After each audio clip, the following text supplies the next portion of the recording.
Dans un contexte géopolitique en évolution, l'armée s'adapte pour intervenir en cas d'urgence en Europe, en Afrique ou au Moyen-Orient. Comme au Liban en 1983, elle développe un nouveau concept, celui de projection. Un ensemble de forces classiques prêtes à réagir et rapidement opérationnelles sur le terrain.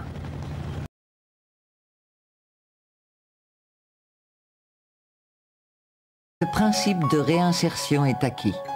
Il sera confirmé en 1995 par Jacques Chirac. Les officiers siègent de nouveau au comité militaire de l'OTAN. Parallèlement, la France devient chef de file de la construction de l'Europe de la défense, dont le noyau est la brigade franco-allemande. Liban, Cambodge, Somalie, ex-Yougoslavie. En 1992, avec 6000 soldats engagés sous casque bleu, la France devient le premier contributeur de l'ONU. Professionnels appelés volontaires, ils deviennent des soldats de la paix. Une expérience douloureuse pour ceux qui opèrent en Bosnie. Ils découvrent la réalité d'une intervention armée d'un nouveau genre, l'interposition pour tenter de maîtriser une guerre civile.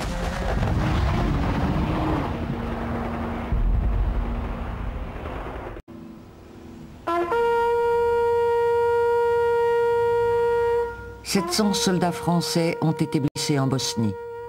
70 y ont laissé leur vie. C'est le contingent des Nations Unies qui fut le plus touché.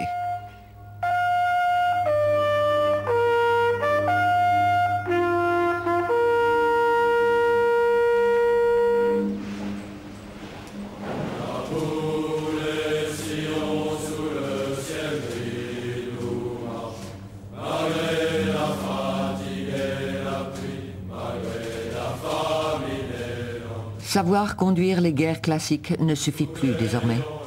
Les soldats doivent pouvoir rétablir et imposer la paix, porter secours aux populations.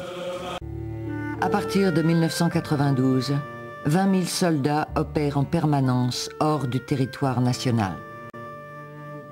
Ces opérations de projection sont rarement, de nos jours, des opérations de défense, au sens classique du terme. On ne défend pas le territoire, on ne défend pas les institutions. On défend des intérêts diplomatiques, on défend des valeurs humanitaires, on défend des liens d'alliance. C'est tout ça que vous retrouvez dans les opérations en Bosnie, au Cambodge, la guerre du Golfe. Les opérations de projection exigent une armée peu nombreuse, réactive et opérationnelle, capable de maîtriser un outil de haute technologie. L'armée de terre recrute. Jacques Chirac, président de la République, décide de mettre fin à la conscription au profit d'une armée de métier. En 1996, la réforme est adoptée. C'est la fin d'une époque.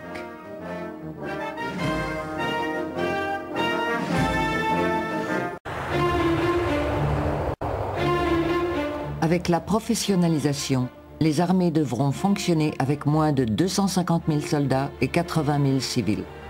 Et recruter chaque année 30 000 hommes et femmes.